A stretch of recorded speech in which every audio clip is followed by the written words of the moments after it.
ஒரு வரைக்கும் தேவ சமூகத்தை ஒப்பு கொடுத்து இந்த வேலையை ஜெபிக்கிறோம். ஆண்டவரே, ஆண்டவரே, வார்த்தை இருவரும் கருக்குள்ள பட்டயம். ஆண்டவரே, ஒவ்வொரு நாளும் நாங்கள் வேதம் வாசித்து தேவனோடு கொண்டிருக்கிற ஐக்கியத்திலே நாங்கள் இன்னும் பலப்படத்தக்கதான கிருபையை தரும்படியா நாங்கள் ஜெபிக்கிறோம்.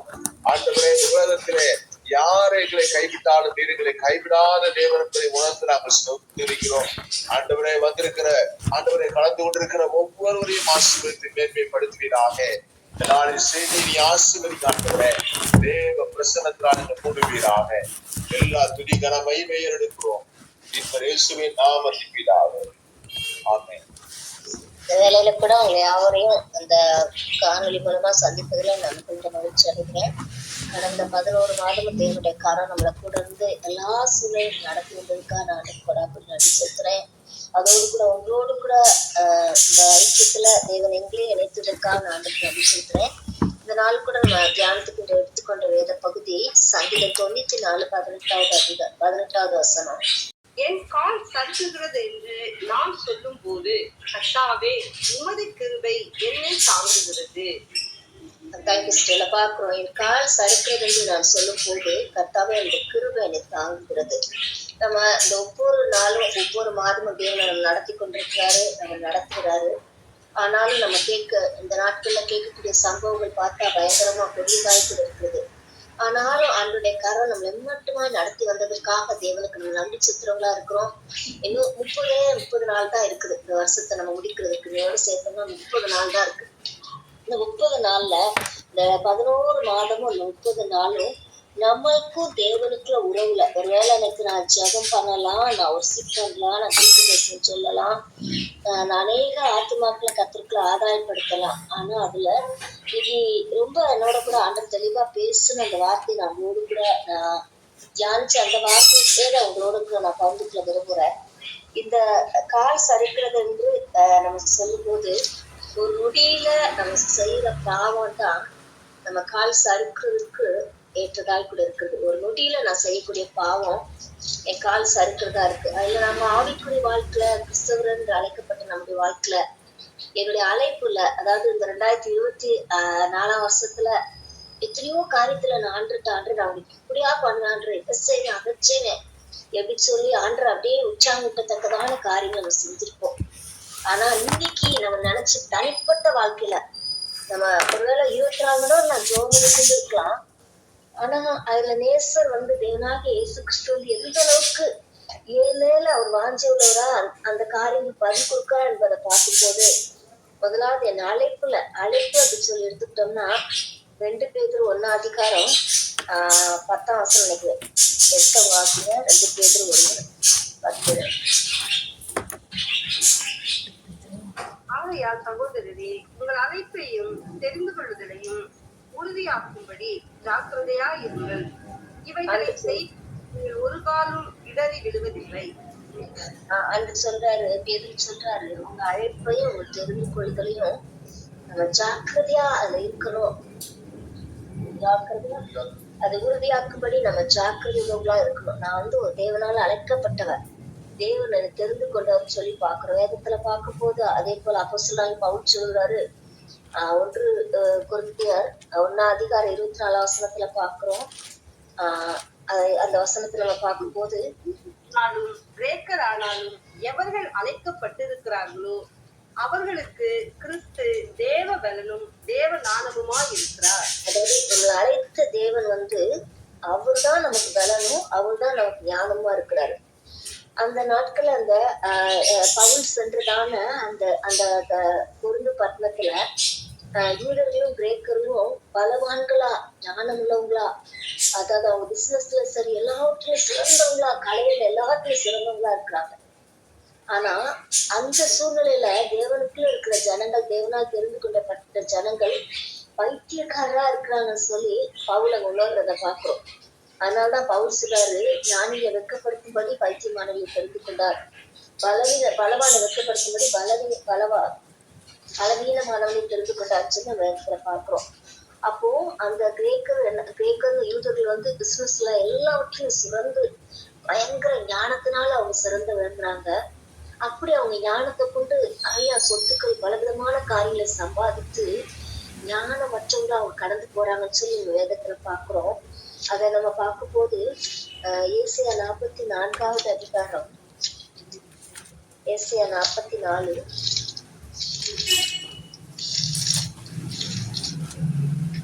18ஆம் வசனம்.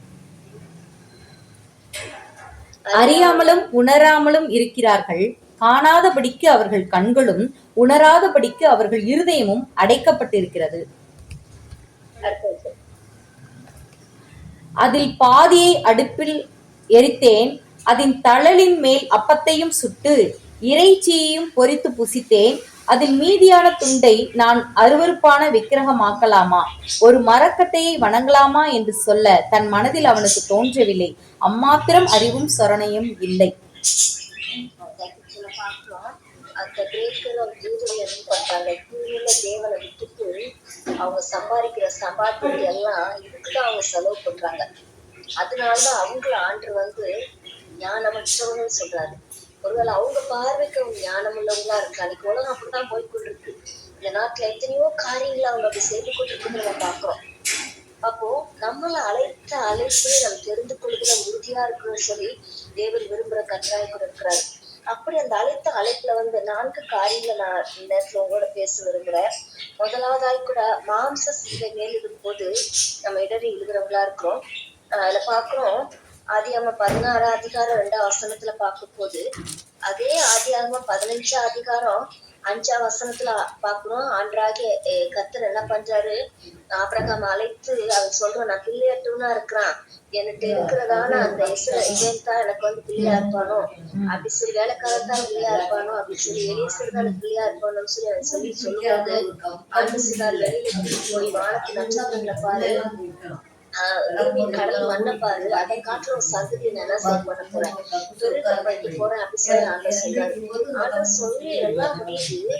அதுக்குள்ள என்ன பண்றாங்க, நம்ம வீட்டுல நம்ம ஆவிக்குரிய வாழ்க்கையில தடையா இருக்கிற காரியம், அதாவது விழக்கூடிய காரியம், சரிக்கு விழக்கூடிய காரியம். இப்ப நம்ம வீட்டுல ஏதாவது தண்ணி கொட்டிச்சுன்னா சொல்லுவோம், பார்த்துப்போ தண்ணி கிடக்கு வழி விழுந்தாங்க அப்படின்னு சொல்லுவோம். அது ஆவிக்குரிய வாழ்க்கையில நம்ம செயல்படுவதற்கு குடும்பத்தின் நபர்கள் அதுக்கு தடையா இருக்கிறாங்க வேதத்துல நம்ம பாக்குறோம். அதனாலதான் சொல்றாரு, மீகா 7ஆம் அதிகாரம் 1-14 வரை நம்ம பார்த்தோம்னா, வீட்டாரே சத்துருக்கள் சொல் 2 சத்துரு, ஒண்ணு நம்ம குடும்பத்தாரு, 2வது பிசாசானா. அப்படி பார்க்கும்போது அந்த சாரா என்ன பண்றாங்க, ஆபிரகாம் அழைத்து என்ன சொல்றாங்க, எனக்கு இப்ப புத்திர பாக்கியம் இல்ல, எல்லாம் நின்று போச்சு, அதனால நீ என்ன செய்ய, வேலைக்காரியோட எனக்கு ஒரு பிள்ளையை பெற்றுக் கொடுன்னு சொல்றாங்க. ஒண்ணு அவர் என்ன பண்ணிருக்காரு, எல்லா காரியத்திலும் ஆபிரகாம் என்ன பண்றாரு, எல்லாவற்றிலும் தேவனோடு உருவாடுறாரு, தேவனோடு இருக்கிறாரு. ஆனா இந்த விஷயத்துல அவர் என்ன பண்றாரு, கால் சறுக்கி விழுகிறத நம்ம பார்க்கிறோம். மனைவியோட பேச்சு அந்த கேட்டு கால் சறுக்கி விழுகிறத நம்ம பார்க்கிறோம். இன்னைக்கு நம்முடைய வாழ்க்கையில கூட எத்தனையோ காரியங்களில நம் கால் சறுக்கி விழுகிறதுக்கு நம்ம அதாவது நம்ம உறவுகள் மூலமா, உள்ள அக்கா மூலமா, அண்ணே மூலமா, அல்ல தாய் மூலமா, தகப்பன் மூலமா, அல்ல மனைவி மூலமா, பிள்ளை மூலமா, இன்னைக்கு எத்தனையோ சூழ்நிலை நம்ம கால் சறுக்கி விழுகிறத நம்ம பாக்குறோம். ஒரு எக்ஸாம்பிள் நம்ம எடுத்துக்கிட்டோம்னா, இப்ப என் பிள்ளை ஏதோ ஒரு கீபோர்டோ அல்லது ஒரு கம்ப்யூட்டரோ அல்லது ஏதோ ஒண்ணு கேட்கறான் அப்படின்னா, என் கையில காசு இல்லை. அப்ப நான் என்ன பண்றேன், அம்மா லோன் போட்டுடலாமா, எப்படியாவது வாங்கிடலாமா அப்படி சொல்லும் போது அந்த நேரத்துல நம்ம கால் சரிக்குது. ஒரு ரொட்டியில நம்ம செய்ய தேவ சித்தம் இல்லாதபடிக்கு, தேவனுடைய திட்டம் இல்லாதபடிக்கு, தேவனுடைய தீர்மானம் இல்லாதபடிக்கு நம்ம செய்யும் போது, ஏன்னா எனக்கு ஆண்டு அந்த வருஷத்துல வாக்குத்தத்தை கொடுத்துட்டாரு, நான் அவளுக்கு திருவிழா பிறகு பண்ணுவேன், ஒவ்வொருத்தருக்கும் ஒரு வாக்கு தத்தத்தை கத்து கொடுத்துருக்காரு. ஆனா அந்த வாக்கு தத்தத்தை இந்த 11 மாதம் நம்ம கடந்து வந்திருக்கோமா, அது பிடிச்சு உறுதியா இருக்குமா, அந்த அழைப்புல உறுதியா இருக்குமா, அதை தவறு விட்டுருக்குமா. சாராவுக்கு ஆண்டவர் சொல்றாரு, ஆனாலும் கூட அவங்க அதை கேட்காதபடி கணவனுக்கு ஒரு அட்வைஸ் கொடுக்குறாங்க. உடனே ஆபிரகாம் என்ன பண்றான், அந்த குழந்தையை பெற்றெடுத்த பிறகு அவன் என்ன பண்றா, பிரச்சனை ஆன பிறகு என்ன சொல்றான், நீ கொண்டு போய் என்ன செய்ய, இவன் வேண்டாம், ஈசாக்கு பிறந்ததுக்கு அப்புறம் ஈசாக்கு ஒரு ஃபெஸ்டிவல் கொண்டாடும் போது அவன் என்ன செய்யறான், அந்த இஸ்ரவேல் என்ன பண்றான், சாரால பார்த்து நகைக்கும் போது அங்க என்ன பண்றான், இவன் வேண்டாம் வீட்டுல இருந்து எடுத்துட்டு சொல்லும்போது உடனே ஆண்டட்ட ஆலோசனை கேட்கறத நம்ம பார்க்கிறோம். நம்முடைய வாழ்க்கையில கூட தேவ ஜனமே இந்த மாலை வேலையில நம்ம ஒருவேளை பிள்ளையை திருப்திப்படுத்திருக்கோமா, கணவனை திருப்திப்படுத்திருக்கோமா, மனைவியை திருப்திப்படுத்திருக்கோமா, அல்லது என்னோட பாச நான் திருப்திப்படுத்திருக்கேனா, ஏதாவது ஒரு சூழ்நிலை ஆண்டரை பிரியப்படுத்த முடியாதபடிக்கு ஏதாவது ஒரு காரியம் இருக்குமானா, இந்த நேரத்துல கத்துற அதுல இருந்து நம்ம விரும்பியாசப்படியா தேவன் விரும்புகிற கர்த்தராய் கூட இருக்கிறாரு. ஐயா, சத்துருவான பிசாசான என்ன பண்றான், யாரை எப்படி சறுக்க பண்ணலாம் என்று சுற்றி திரிகிறான். பரிசுத்த ஆவியானவரின் பலத்தினாலும் வசனத்தினாலும் தன்னை உறுதியாக காத்து கொள்வோம் என்று சொன்னா அவர் நமக்கு ஜெயம் கொடுக்கிற தேவனா இருக்கிறாரு. ஆவிக்குரிய ஜீவத்திற்கு மாம்சத்தில் உள்ள போராட்டம் என்பது ஜீவிய நாட்கள் முழுவதும் இருந்து கொண்டேதான் இருக்கிறது. அதெல்லாம் கலாத்தியர்ல பாக்குறோம். 4ஆம் அதிகாரம் 16, 17 பார்த்தோம்னா அந்த வசனங்களை நம்ம பார்க்கும்போது அதுல நம்ம மாம்சத்துக்கு விரோதமா ஆவியும், ஆவிக்கு விரோதமா மாம்சமும் நம்மளோடு போராடுன்னு பாக்குறோம். அப்ப பரிசுத்தாவி நமக்கு வரும்போது அதுல விழுந்து விடாதபடிக்கு இப்போ ஒரு ஆபத்து ஏதாவது வருதுன்னா, அன்றையில என்னை காப்பாத்திருங்க சொல்லி நம்ம கேட்டு அன்னைக்கு ஃபுல்லா நம்ம ஜெபிக்கிறோம். ஆனா அது நல்லபடியா நமக்கு நடந்துச்சுன்னா ஆண்டுக்கு நன்றி சொல்றது கூட மறந்துடுறோம். அதை காட்டில முக்கியமா நம்ம ஆவிக்குரிய வாழ்க்கைன்றத பரிசுத்த தேவன் நமக்கு உணர்த்துகிறவராய் கொடுக்கிறாரு.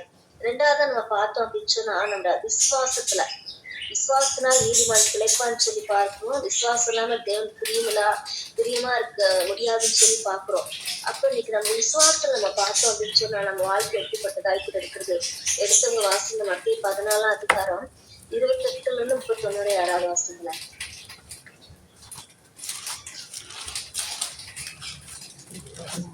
பேதுரு அவரை நோக்கி, ஆண்டவரே, நீரேயானால் நாங்கள் ஜலத்தின் மேல் நடந்து உம்மிடத்தில் வர கட்டளையிடும் என்றான்.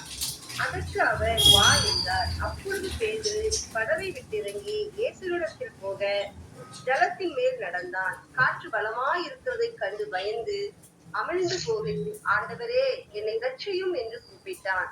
உடனே இயேசு கையை நீட்டி அவனை பிடித்து, அற்ப விசுவாசியே, ஏன் சந்தேகப்பட்டாய் என்றார். அவர்கள் படகில் ஏறினவுடனே காற்று அமர்ந்தது. அப்பொழுது படகில் உள்ளவர்கள் வந்து, மெய்யாகவே நீ தேவனுடைய குமாரன் என்று சொல்லி அவரை பணிந்து கொண்டார்கள். அதுல பாக்குறோம், பேதுரு என்ன பண்றாரு, அன்று கடல்ல நடந்து வரும்போது, அதாவது அவர் பேதுரு அதிகமா ஆண்டு நேசிக்கிறாரு. பேதுருட்ட ஆண்டு சொல்றாரு, ஆண்டு கேட்கிறான், என்கிட்ட அன்பா இருக்கியான்னு கேட்கிறா. ஆமா ஆண்டவரே, நான் அன்பா இருக்கின்றது நீ அறிவன்னு சொல்றாரு கர்த்தர். யோவான் 21 நம்ம பாக்குறோம் இந்த கடைசி சாப்டர்ல. ஆனா அவர் சொல்றாரு, என் ஆடுகளை மெய்ப்பாயாக அப்படி சொல்றாரு. அப்புறம் இந்த பாதாளத்து திறவுக்குள்ள மேற்கொள்வதில் நீ சபையை கட்டுவா, அதனால கேபான்னு சொல்லி அழைக்கிறத நம்ம பாக்குறோம். அப்படிப்பட்ட பேதுரு ஃபர்ஸ்ட் ஆண்டு கேட்கிறாரு. அவன் என்ன பண்றான், அந்த சொலவுல போட்டு கொடைக்கிறதுக்கு பிசாசு அனுமதி கேட்கிறான்.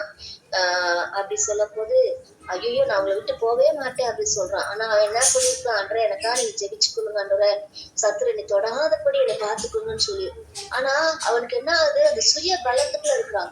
அதாவது சுய பலம், என்னை ஒண்ணு யாரும் எதுவுமே செய்ய முடியாது, ஏன்னா நான் அப்படி போயிட மாட்டேன், உங்களதான் நான் நேசிக்கிறேன், ஏன்னா அவன் தான் சொன்னான் ஜீவனுள்ள தேவன் நீங்க தான் அப்படின்னு சொல்றான். அதே பேதுரு சொல்றாரு, உங்களை விட்டு நான் போக மாட்டேன்னு சொல்றான், உங்களை மறுதளிக்க மாட்டேன்னு சொல்றான். அதே பேதுரு 3 வேளை மறுதளிக்கிற சேவல் புருஷனா 3 முறை மறுதளிக்கிறான்.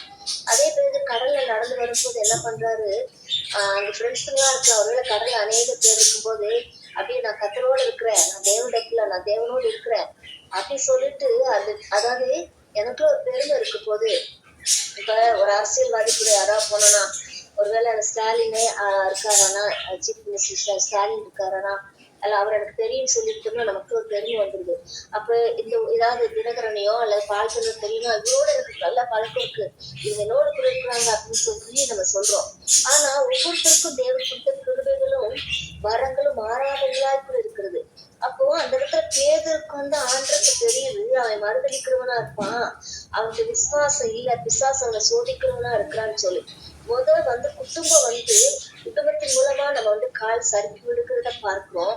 ரெண்டாவதா இப்ப நம்ம விசுவாசத்துல சறுக்கி விழுத்தக்க காரியங்கள் நடக்கிறத நம்ம பாக்குறோம். நல்லா ஸ்ட்ராங்கான ஒரு விசுவாசம் நமக்கு இருக்கும் காலையில இருந்து சாயந்தரம் வரை. ஆனா குடும்பத்தில், அதாவது யாராவது மூலமா, நம்ம நண்பர்கள் மூலமா அல்ல ஏதோ ஒரு நம்ம தெரிஞ்ச ஒரு நபர் மூலமா நம்ம என்ன செஞ்சிடறோம், அந்த விசுவாசத்தை இழந்தவங்களா நம்ம போயிடுறோம். நமக்குள்ள ஆண்டவர் நம்ம கொடுத்த வல்லமைகள் வரங்கள் மாறாதது. ஆனா இன்னைக்கு அவிசுவாசத்தினால அநேக சூழ்நிலையில நம்ம கால் சறுக்கி விழுகிறத பார்க்கிறோம். பெருமிதப்படுறாரு. கூட இருக்கவங்க எல்லாம் பார்த்துட்டு, நான் நடந்துருவேன், நான் கடல்ல நடந்துருவேன் அப்படின்னு சொல்லி தைரியத்தோட அவர் சொல்றாரு. ஆனா விசுவாசம் இல்ல, தைரியம் இருக்கு, விசுவாசம் இல்ல. ஆனா அந்த இடத்துல என்ன பண்றான், அந்த இடத்துல நடந்து வரும்போது அவர் கர்த்தரை பார்க்காதபடிக்கு கடலை பார்த்ததுனால அது விழுந்து போறத பார்க்கிறோம். ஆனாலும் தேவன் கைவிடுகிற தேவன் அல்ல. ஏசாயா 30:18 பார்க்கிறோம். கர்த்தர் சொல்றாரு, உங்களுக்கு இறங்கும்படி நான் காத்துக்கிற தேவன், நான் மனதுங்கிற கர்த்தர்ன்னு சொல்லி கர்த்தர் சொல்கிறார். எந்த நிலையானாலும் நம்முடைய விசுவாசம் குறைஞ்சு போனாலும் கூட அன்றைய இந்த விசுவாசம் விட்டு தனிந்து போகாதபடிக்கு எனக்கு உதவிச்சிங்க. இந்த பூமியில நம்ம உலகத்தை ஜெயிக்கணும், நம்மளுடைய விசுவாசம் தான் உலகத்தை ஜெயிக்கக்கூடிய ஜெயமாய் கூட இருக்கிறது. கட்டுக்கடன் விசுவாசம் நமக்கு இருந்தா மழையை பார்த்து பெயர்ந்து போன்னு நம்ம சொல்லலாம். அப்ப இந்த விசுவாசம் இல்லாதனால தான் நம்ம அநேக சூழ்நிலையில சோர்ந்து போறவங்களா காணப்படுகிறோம். அப்ப நம்முடைய விசுவாசம் எப்படிப்பட்டதா இருக்குன்னு சொல்லி நம்ம ஆராய்ந்து பார்க்கணும்.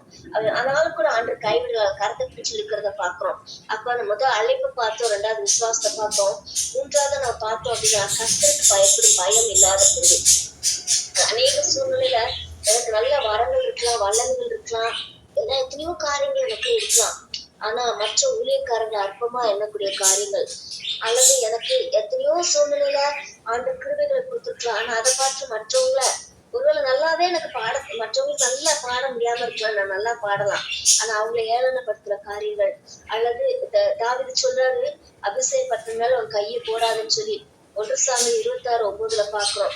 அதே போல என்னாகும் 12:8 பார்க்கும்போது மிரியாம் என்ன பண்றாங்க, உங்களுக்கு தான் தீர்க்கதரிசனம் சொல்ல முடியுமா, உங்களுக்கு தான் இது பண்ண முடியுமான்னு சொல்லி தன் சகோதரனை கேட்கிறாங்க. ஒரு எத்தியோப்பியா ஸ்ரீ கல்யாணம் பண்ணி வந்தனால அப்படி பேசுறாங்க. ஆனாலும் கூட தேவன் அபிஷேகம் பெண்ணு மேல அக்கறை உள்ள தேவனா இருக்கிறான்னு சொல்லி வேதத்துல பாக்குறோம். அப்ப அநேக சூழ்நிலை கர்த்தருக்கு பயப்படாத படிக்கு எத்தனையோ காரியங்களை நம்ம சுய பலத்துக்கு நம்ம செயல்படுத்தி போது அந்த இடத்துல தேவனை விட்டு விலகக்கூடிய சூழ்நிலை நமக்கு ஏற்படுகிறத பார்க்கிறோம். உசியா என்ன பண்றாரு, 2 பார்க்கும் போது அங்க ஜனங்கள் அவர் சூழ்ந்து வருகிறாங்க. 90 பேர் அந்த ஆசாரிங்க வராங்க. ஆனால அவர் என்ன பண்றாரு, அங்க போய் தேவாலயத்துக்கு போய் தீபம் ஏற்றுறத பார்க்கும். ஆரோனை போல அழைக்கப்பட்டால் ஒளி அந்த ஊழியத்தை ஒரு நாள் செய்ய முடியாதுன்னு சொல்லி வேதத்துல பார்க்கிறோம். அப்போ என்னோட அழைப்பு குறித்து என் தெரிந்து கொள்வதையும் நான் ஜாக்கிரதையா நான் எச்சரிக்கையா இருக்கும் போது எந்த சூழ்நிலையும் காலை நான் தடுக்க விடாதபடி கர்த்தரை காக்கிற தேவனாய் கூட இருக்கிறாரு. ஒருவேளை அந்த வேலையில கூட எனக்கு கர்த்தருக்கு பயப்பட முடியாதபடிக்கு ஒவ்வொரு நாளும் காத்திருந்த ஆண்டவரே, எனக்கு நான் பயப்படுற பயத்தை எனக்கு தாங்காண்டவரே, கீழ்ப்படுதல் எனக்கு தாங்காண்டவரே, பரிசுத்தத்தை எனக்கு தாங்காண்டவரே, உண்மை பிரியப்படுத்தக்கூடிய காரியங்கள் எனக்கு தாங்காண்டவரேன்னு சொல்லி நம்ம கேட்கும் போது ஒவ்வொரு நாளும் தேவன் நம்ம நடத்த வல்லவராய் கூட இருக்கிறாரு.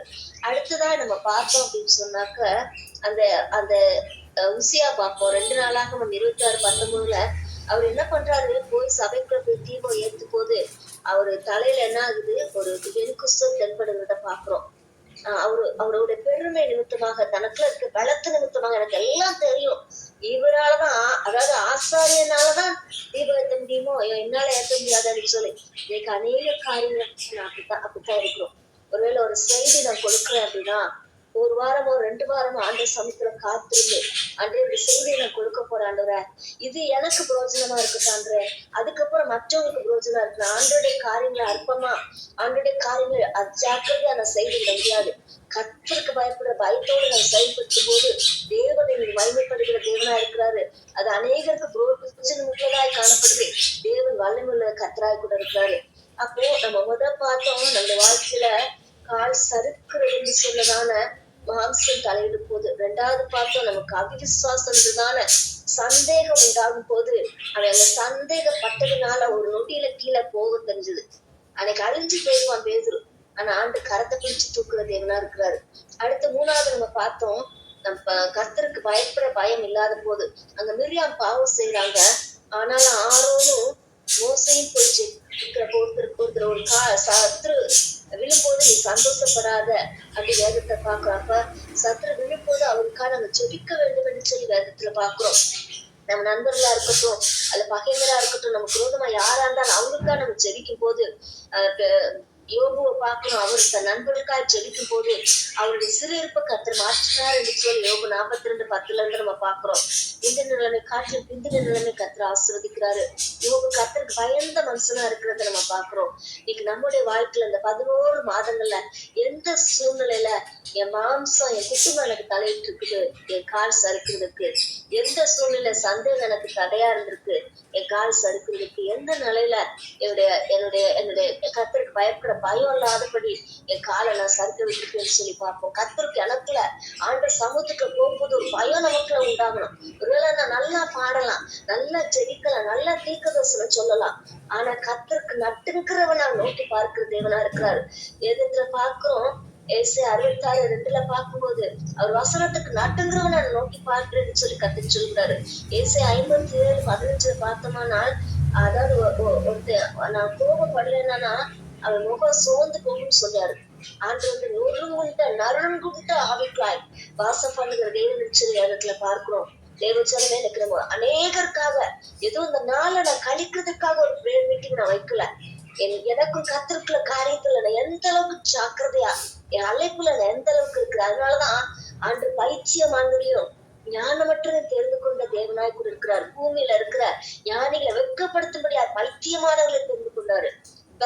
பலவான வெட்கப்படுத்தும்படியாய் பலவீனமானவனை தெரிந்து கொண்டாரு. அதுல பாக்குறோம் தாவீது பலனற்றவனா ஆட்டு மேய்க்கிறவனா இருக்கிறான். ஆனா அவ்வளவு பெரிய கோலியாத்த முறியெடுக்க உலகத்தில் இருக்கக்கூடிய தேவனுக்கு குரோதம் அழிந்து இருக்கிற அநேக பலவான்களா இருக்கிற ஞானவான்களா இருக்கிற கோலியாத்த நான் முறியடிக்கணும். வரும் நாட்கள் கொட்டிய நாட்களா இருக்கிறது. பஞ்சம் 2025 பஞ்சம் உண்டாக போகிறது. அடுத்ததாய் கூட தேவன் அறிவிக்க முடியாதபட்டுக்கு தடை கற்கள் உண்டாக போகிறது. அடுத்ததாய் கூட பிரிவினை நாவல் அன்பற்ற சூழ்நிலை உண்டாக போகுது. ஏன்னா அவங்க டைரியில நீங்க எழுதி வச்சுக்கோங்க, அவங்க பேசுகிறோம், நான் உங்களோட பேசுகிறேன். அப்போ நான் கர்த்தருக்கு பயப்படுற பயம் அப்படி இருக்கு. 4வது நம்ம பார்த்தோம்னா சொன்னதை நிறைவேற்றாமல் போகுது. எரேமியா 2:2 எடுத்து வாசிங்களேன். எரேமியா 2ஆம் அதிகாரம் 2ஆம். இப்போ எருசலேமின் செவிகள் கேட்கும்படி கூப்பிட்டு சொல்ல வேண்டியது என்னவென்றால், கிடைக்கப்படாத துக்கமாகிய வனாந்தரத்திலே நீ என்னை பின்பற்றி வந்த உன் இளவயது பக்தியையும் நீ வாசித்த போது உனக்கிருந்த தேசத்தையும் நினைத்திருக்கிறேன் என்று கர்த்தர் சொல்லுகிறார்.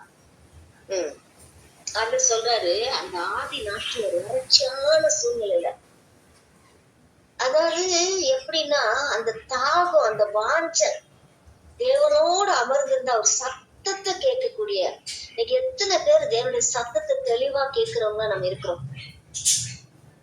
அந்த ஒரு அனுபவத்துக்கு நம்ம வர வேண்டும் என்று சொல்லி கர்த்தர் விரும்புகிறார்.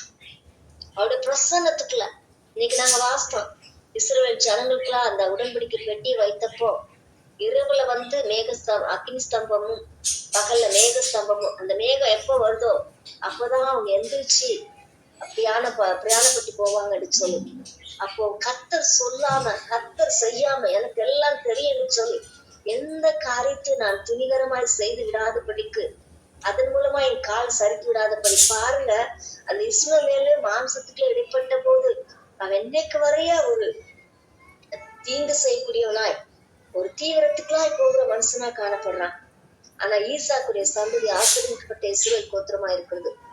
தேவ ஜனமே, இந்த வேலையில கூட எனக்கு அழைத்த அழைப்புல நான் தெரிந்து கொண்ட தேவன் அவருடைய நேசத்துக்குள்ள நீ முத்தரிக்கப்பட்ட தோட்டம், உன்னோட நேசம் எனக்கு தெரிஞ்சு நான் அழைக்கிறாரு.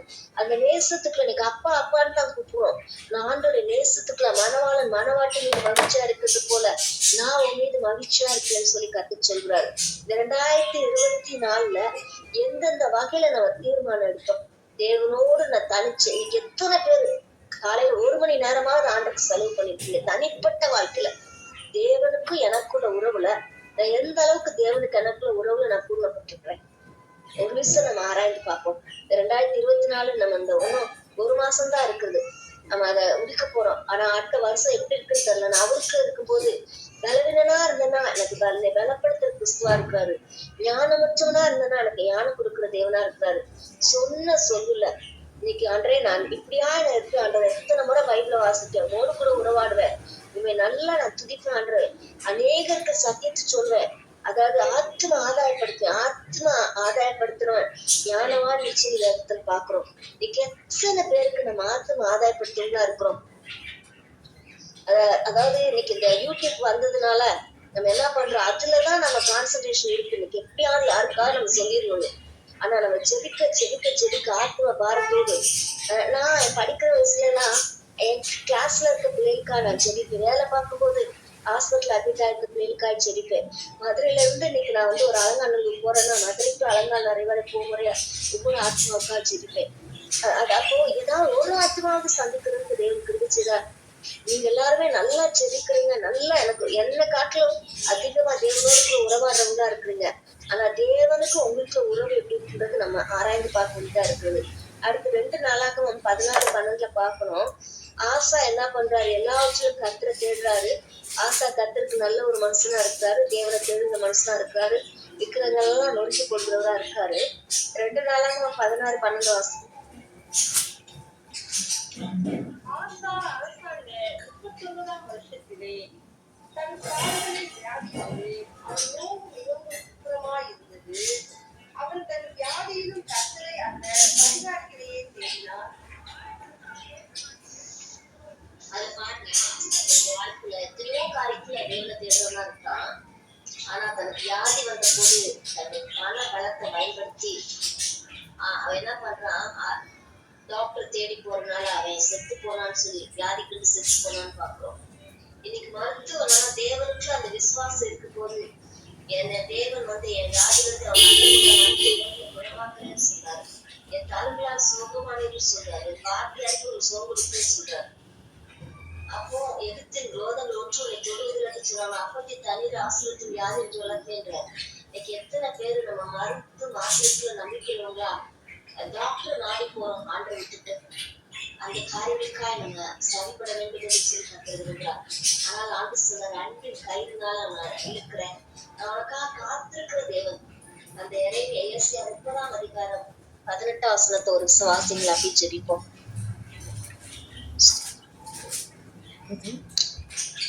ஏசியா 30:18. ஆனாலும் உங்களுக்கு இரங்கும்படி கர்த்தர் காத்திருப்பார், உங்கள் மேல் மனதுருகும்படி எழுந்திருப்பார். கர்த்தர் நீதி செய்கிற தேவன், அவருக்கு காத்திருக்கிற அனைவரும் பாக்கியவான்கள். சொன்னாரு, நம்மள வந்து என்ற அழைக்கப்பட்டவர்களா நம்மள வந்து அவர் அழைத்த அழைப்புனால நம்மள வந்து பலவீனமான நம்மளை பலம் உள்ளவர்களாகவும் ஞானம் உள்ளவர்களாகவும் மாற்றிருக்கிறாரு. நம்ம அழைக்கப்பட்ட அழைப்புல நம்ம வந்து சரியா இருக்கணும். அதாவது என் கால் சறுக்குறதுன்னு சொல்லும் போது கர்த்தாவே என் கிருபை தாங்கிட்டு சொல்லி தாவிது சொல்லுறாரு. ஒரு நொடியில நான் தேவனை விட்டு செயல்படுத்தக்கூடிய காரியங்கள் அல்ல கோபப்பட்டுலாம், எரிச்சலாயிரலாம், அல்லது நான் பொருத்தனை பண்ணிருக்கலாம். அன்று இவ்வளவு காணிக்கை நான் உங்களுக்கு செய்வேன் ஆண்டவரே, இத்தனை மணி நேரம் நான் ஜெபிப்பேன், இத்தனை காரியங்களை நான் செய்வேன்னு சொல்லி எதை சொல்லுவது, நேர்ந்து கொள்வதை பார்க்க நேர்ந்து கொள்ளாம இருப்பதே நல்லன்னு சொல்லி ஆதாம் ஏவாளா தெரிந்து கொண்டாரு. கடைசியில அவங்க விட்டுட்டாங்க. இன்னைக்கு நம்மளை பார்த்து ஆண்டர் ஏங்குறாரு. எத்தனையோ வலதுக்கு கிழக்குக்கும் வித்தியாசம் தெரியாத எத்தனையோ ஜனங்கள் இருக்கு. அதனால எனக்காக நீ வந்துருவியான்னு சொல்லி ஒரு விஷயம் ஆண்டோட கருத்துல நமக்கு அழைக்கப்பட்ட அழைப்புல தெரிந்து கொள்வது நம்ம உறுதியா இருக்கும் போது நம்ம அசைக்கப்படாதபடி தேவன் நம்மை காத்துக்கொள்வரா இருக்கிறாரு. அந்த நிலையில ஆண்டர் சொல்றாரு, நான் உனக்கு இறங்கும்படி காத்திருக்கிற தேவன், நம்ம அனுபவிக்கும் உள்ள கத்தரு, நான் நீதி செய்கிற கத்தருன்னு சொல்லி தேவன் சொல்லுவார். என்ன பலவீனமானாலும் ஆண்டரை நான் அப்படியே உன் கருத்துல வருகிறேன் ராஜா, என்ன தருகிற ஆண்டரை, என்ன 1 மாசம் தான் ஆண்டரை இருக்கு ஆண்டரை, எத்தனையோ காரியத்துல நான் பின்வாங்கிட்டு ஆண்டவரேன், ஒரு விஷயம் எனக்கு உதவிச்சு ஆண்டவரேன், என் கால் சறுக்குன நிலையதான் இருக்கு ஆண்டவரே, என்னை நீங்க தூக்கி விடுங்கன்னு சொல்லும் போது பேதுரு அதை உணர்றான். கடைசி தூக்கி விடுறான். பேதுருவை போல நிலைமை இருக்குதா? அல்ல ஆபிரகாம பேச்சை கேட்டு ஆபிரகாம் வந்து எப்படியாய் கூட சாராளோட பேச்சை கேட்டாரோ அப்படியாய் தேவனை விட்டுட்டு அந்த மாதிரி குடும்பத்துல யாருடைய பேச்சை கேட்டா செயல்படுற காரியம் இருக்கிறதா? அல்லது ஆசாவை போல நம்முடைய வாழ்க்கையில எங்கேயாவது வந்து மருத்துவத்தை நாடி அல்ல உலகத்தை நாடி பொருளை நாடி பதவியை நாடி தேவனை விட்டுற சூழ்நிலை இருக்கிறதா? அல்லது மிரியாமை போல தேவனை தூசிக்கத்தக்கதாக பயமற்ற காரியங்கள் இருக்குமானா ஒரு விசாண்டுடைய கத்திரங்களை அர்ப்பணிப்போம். பரிசுத்தமுள்ளதான எங்களை அன்பின் தகப்பனே, இந்த வேலைக்காக நன்றியோடு துதிக்கிறோம் ராஜா. அன்றைய எங்களை தாழ்த்தி இந்த கருத்துல ஒப்பு கொடுக்கிறோம் ஆண்டவரே. எசப்பா, இந்த 2024 ஜனவரியில இருந்து தகப்பனே இந்த நாள் வரை எங்களை நீங்க நடத்திருக்கிறீங்க ராஜா. அன்றைய 7 வயதுல இருந்து அந்த நேசம் எங்களுக்கு இல்லாத ஆதில இந்த அன்பை விட்டுட்ட, ஆதில இந்த அன்பை நீ விட்டுட்ட. அந்துருவிக்கும் ஒரு விஷயங்களை மன்னிங்க. நாங்க செய்யற ஒவ்வொரு காரியத்திலும் நீங்க மகிமைப்படுறீங்களா ராஜா? அது உலகத்தை அன்றைய உலக பெருமைக்காக உலக காரியங்களுக்காக எதையா நாங்க செய்திருப்போமான ஆண்டவரே, ஒரு விஷயத்துல மன்னிக்கும்படி அந்த கருத்துல கொடுக்குறோம் ஆண்டவரே. நீரின்றி வாழ்வேது தேவான்னு சொல்லி நாங்க எங்களை ஒப்பு கொடுக்குறோம் ஆண்டவரே. அப்பா நீங்க மட்டும் எங்களை நடத்துங்க. நீங்க தான் எங்க பலனப்பா, நீங்க தான் எங்க ஞான ராஜா. அன்றைய இந்த உலகத்துல இருக்க ஞானிகளை வெட்கப்படுத்தத்தக்க பைத்தியமான எங்களை தெரிந்து கொண்டேரே ராஜா. அன்றே எப்படி தாவீதுக்கு ராஜா அன்றே தகப்பனே ரதங்களை குறித்து குதிரைகளை குறித்து மேன்மை பாராட்டுறாங்க. நாங்க எங்க தேவனை குறித்து மாத்திரம் மேன்மை பாராட்டுறோம் ராஜா. அந்த கூழாங்கல்லை கொண்டு கோலியாத்தை முறியடித்தது போல அன்றே இந்த நேரத்துல கூட ராஜா அவங்க வார்த்தை எனக்கு கூழாங்கல்னால, விசுவாசம் எனக்கு கூழாங்கல்னால ஆண்டவரா, பரிசுத்தம் என்ற கூழாங்கல்னால கத்தாவே அப்பா நாங்க ஜெயம் எடுக்க குதிவச்சபடியான ஜெபிக்கிற இந்த டீம்ல இருக்க ஒவ்வொருவருக்கா பெரியவர் முதல் சிறியர் வரை ஒவ்வொருவரையும் இந்த கருத்துல கொடுக்குறோம் ஆண்டவரே.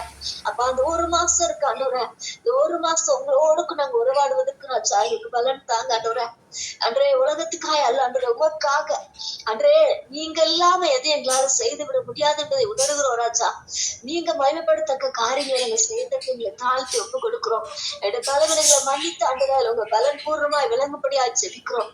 உங்க பலவீனத்துல பலன் பூர்வமாய் விளங்குன்னு சொன்ன கர்த்தர் இயேசுவின் நாமத்தால் தகப்பனே கற்பம் அடைய முடியாது இருக்கிற கற்பங்கள் திறக்கப்பட்டுவதாக இயேசுவின் நாமத்தினால ஓ ரீகா லாதுனி அந்து ரிமாஷவா எதிர்பார்த்திருக்க நன்மையை கொடுக்க நான் அறிந்திருக்கிற சமாதானத்துக்கு ஏதுவான முடிவுகள் என்று சொல்வதற்காக ஸ்தோத்திரம் கர்த்தாவே. எல்லா குறைவுகளும் கிறிஸ்துக்களை நிறைவாகட்டு, திருமண தடைகள் மாறட்டாண்டவரா அன்றைய குடும்ப ஆசீர்வாதத்தை சமாதானத்துக்குள்ள இருக்கிற எல்லா சத்துடைய கிரியில நிர்மூலமாக்கி நான் சொல்லிக்கிறேன். பொல்லாங்க நெய்கிற அம்புகளை இயேசுவின் நாமத்தால் நிர்மூலமாக்குறேன். உனக்கு உருவாக்கப்பட எந்த ஆயுதம் வாய்க்காதே போகும். உனக்கு ரதமா நியாயத்துல எழும்புற எந்த நாவை நீ குற்றப்படுத்துவா. இது ஊழியக்கார சுதந்திரம் என்று சொல்லிருக்கீங்களப்பா. அந்த அபிஷேகப்படுத்த பிள்ளைகளை இறங்குவதாக ஆண்டவரே. சின்ன பிள்ளைகளுக்காக செடிக்கிற பலத்தினால் நிரப்புங்க. எல்லா காஃபு கோல்டு தகப்பன எல்லா பலவீனங்கள் ராஜா பிள்ளைகளை விட்டு அப்புறம் படுப்படியா நான் செடிக்கிறேன். பலவீனமா இருக்கிற ஒவ்வொருவருக்கும் சுகத்தை தாங்க அன்றைய தகப்பனை அனிமையா கத்தாவ இன்னும் தைராய்டு ப்ராப்ளம் அன்றைய நீர் கட்டிகள் தகப்பனே அன்றைய ராஜா யூடி தகப்பனே இன்னுமாயிராஜா அன்றைய கத்தாவே ராஜா எல்லா பலவீனங்களையும் மாற்றுவீராக. ஃபைப்ராய்டு ஆண்டவரா இன்னும் சுவாமி எல்லா சிஸ்டம் மறையட்டும் ராஜா. ஒரு புது பலத்தால் நிரப்புங்க. முழங்கால் வலிகள் இப்போது வெளியேற வந்துருக்கு ராஜா. நீ விசுவாசால் தேவனுடைய மகிமையை காண்பா என்று சொல்கிற கர்த்தர்கத்தாவ நேரத்தில் விடுதலை தருவதற்காய் நன்றி. இந்த வருகிற மாதத்துல அன்று நாங்கள் சாட்சியோர்களாய் அழைத்துல ஆண்டவரை தெரிந்து கொள்ளதை அறிந்துள்ளாய் நாங்கள் செயல்பட அர்ப்பணிக்கிறோம். நீர் மகிமைப்படும் துதிக்கிற மகிமையை ஏற்றுக்கொள்ளும். இந்த டீம்ல இருக்க ஒவ்வொருவருக்கா இந்த வாய்ப்பை கொடுத்ததற்காய் நன்றி. அன்றே இந்த சத்தியத்தை சொல்ல நான் தகுதியற்றுள்ளாய் போகாதபடிக்கு கர்த்தாவே என்னை இங்க சரிப்படுத்தப்படியா அந்த கருத்துல அர்ப்பணித்து நாங்க செபிக்கிறோம். சாட்சியுள்ள வாழ்க்கை வாழ உதவிச்சிங்க. அன்றைய ஏற்படுத்தி கொடுத்த பீலாஸ்டுக்காக டீம்ல இருக்க ஒவ்வொருவருக்காக நன்றி செலுத்துகிறோம். நாம மகிமைப்பட்ட இயேசு நாமத்தில் பிதாவே ஆமென். ஆமென் ஆமென்.